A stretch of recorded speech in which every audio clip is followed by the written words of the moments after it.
My quest now was to investigate the area in more detail, and this was to result in my immediate recovery of a human mole tooth. This tooth shows signs of being exposed to intense heat and was obviously of antiquity. Had we just stumbled across what could prove to be an ancient cremation site, dating back to the late Neolithic or indeed the early Bronze Age?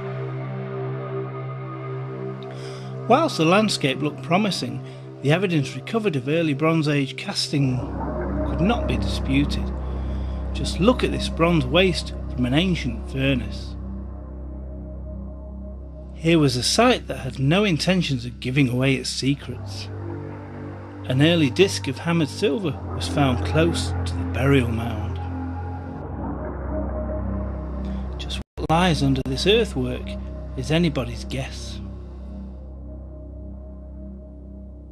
Rare Bronze Age gold cups have previously been recovered from such sites. Also found at similar sites has been ritual bronze axes as well as bronze daggers.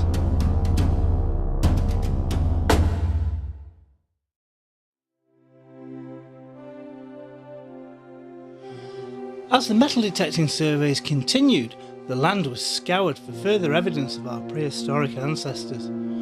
But as the encampment was so ancient, we soon came to realise that the activity predated any metal usage at the site. This was clearly an area used during the Stone Age, hence the fact that very little metalwork was found here at all.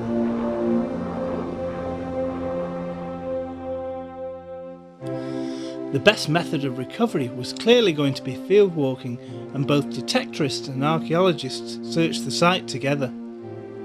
There was even time for some jollity between all of us, and the atmosphere was clearly relaxed.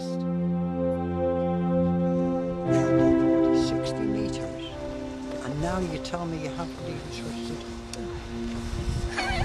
I bet it's on now, isn't it? Yeah.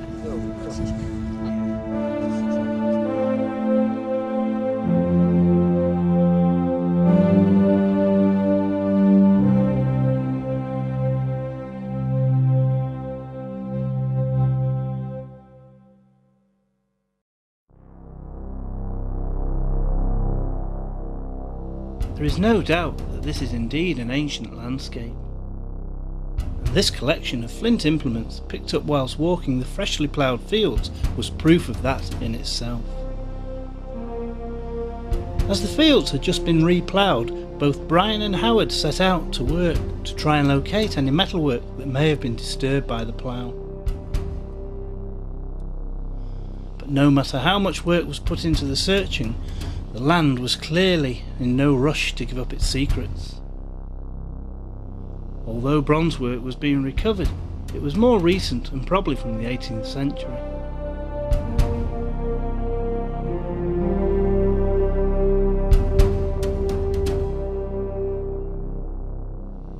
As Howard battled on through the mud, he came across a piece of cast bronze, but on examination it was probably left behind during the construction of the canal. As dusk drew in and darkness descended over the landscape, it was time to look at the evidence recovered in the area over the past 20 years or so.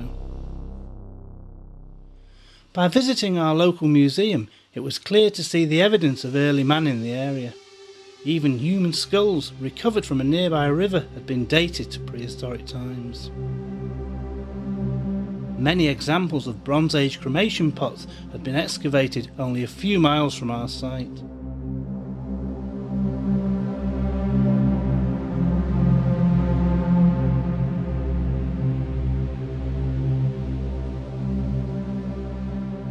Stone hammers have been a common find of the area, as have bronze axes dating from as far back as 2000 BC.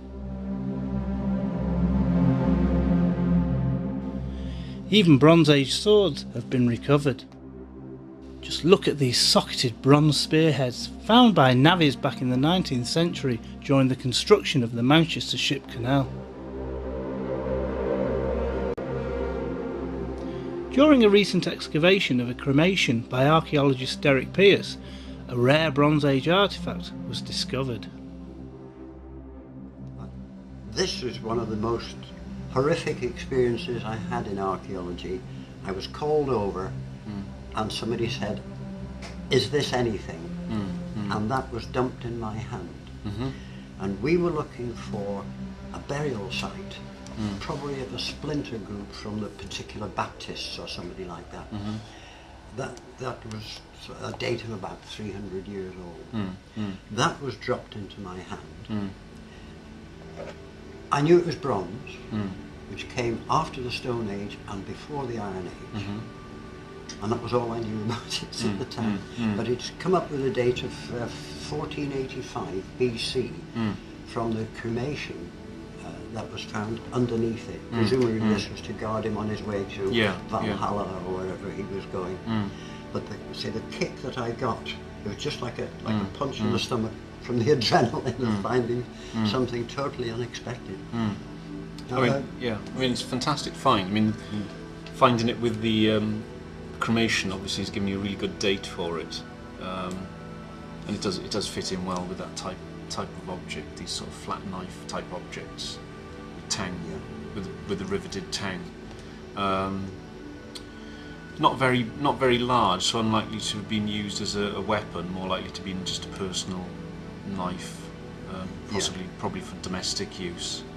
I think some in the past have been referred to as razors, but it's unlikely they would have been used for shaving. That gives me an odd feeling as well. They did have specific type of metalwork for shaving, which are also called razors, and they're more likely to have been used like that. So where exactly did the people of the Bronze Age actually get the copper ore for smelting to enable them to produce tools and weapons? The answer was that it was mined from large known deposits, including Alderley Edge in Cheshire and famously the Great Orme Mines in Llandudno, North Wales. If you get a chance to visit Llandudno, then visit to the mines is a great experience, and guided tours are available deep into the mines themselves. Hammerstones were used to chip away at the rock in an attempt to break away pieces that could be brought back to the surface before being processed to extract the raw copper by heating it in furnaces.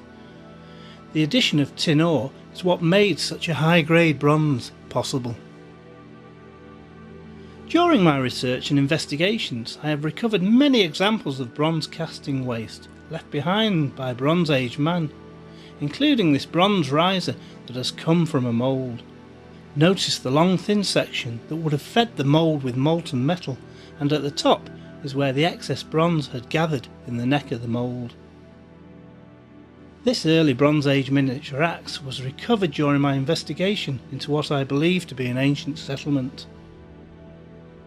We can see how the axe has been shaped and polished, giving it an almost perfect blade. The shaft end would have been hafted into a wooden handle and possibly used as a small chisel. But it was now time to take stock and look in more detail at just what evidence I had recovered from my investigations into this prehistoric site that until 2 weeks ago had been previously unknown in the area. The results were amazing, and with the number of work flint implements exceeding more than 60, then there had obviously been something very special happening at this site. Prehistoric man had been living here for as far back as 6000 BC, and no doubt hunting wild animals that would have been prolific as they roamed the floodplain created by the confluence of the two rivers in the valley. Even in the early Bronze Age, nomadic hunter-gatherers would have roamed the land in search of wild boar, deer and birds. Flints were worked by using a small hammerstone, and in some cases antlers were used. The method of making flint implements is known as knapping and involved the flaking and working of the flint to produce blades, knives and tools. As well as the flint implements recovered from the site, the discovery of this human molar tooth could prove to be one of the most important discoveries to come from the area. The amount of vital evidence that it may contain could indeed solve the mystery of who was living here during prehistoric times. This tooth is clearly from an adult human being. The tooth is complete and the root still intact, but if we examine it more closely, we can see a great deal of surface wear to the enamel, and this was probably caused by eating foods that were gritty due to the diet of prehistoric man. Much of his food would have been ground using stone, and this resulted in a high abrasion of teeth, and although his life expectancy was probably only about 30 years old, it could still have caused him severe problems. If we turn this particular tooth over, we can see a small hole running through the centre of the tooth, probably resulting in severe toothache. So even thousands of years ago, prehistoric man had similar dental problems as modern man does today. This tooth was left behind from a cremation close to our site, or even more exciting, it could just be that it was removed and discarded whilst its owner was still alive. So, with all of this evidence already recovered from the site, we can be sure that prehistoric man lived and hunted here. But what is more exciting is the fact that over the next few years, more evidence will be recovered, and who knows, we may even locate further clues to the burials and cremations that still lay undiscovered below the fields of this ancient landscape.